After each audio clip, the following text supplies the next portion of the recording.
Alors, bienvenue à cette leçon sur lire et écrire tout nombre naturel. Donc, dans cette section, on va remarquer que lorsqu'on écrit des nombres en chiffres, on doit laisser un espace entre le chiffre des unités de mille et le chiffre des centaines quand il s'agit d'un nombre à plus de 4 chiffres. Donc, si je prends un exemple, par exemple le nombre 432 1634, on va observer qu'on laisse toujours un espace entre le chiffre qui est à la position des unités de mille et le chiffre qui est à la position des centaines. Pourquoi cela?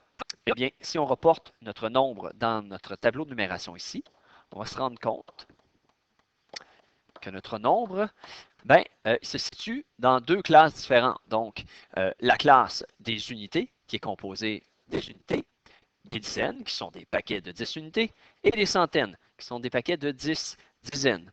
Ensuite de ça, nous allons avoir la classe des milliers, donc qui sont composés des unités de mille, des dizaines de mille, qui sont des paquets de 10 unités de mille, et des centaines de mille, qui sont des paquets de 10 dizaines de mille.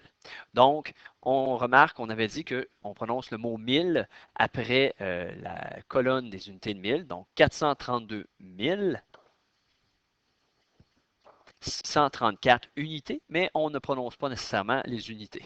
Donc, c'est pour ça qu'on laisse toujours un espace entre les unités de mille et les centaines lorsqu'on écrit un nombre de plus de 4 chiffres.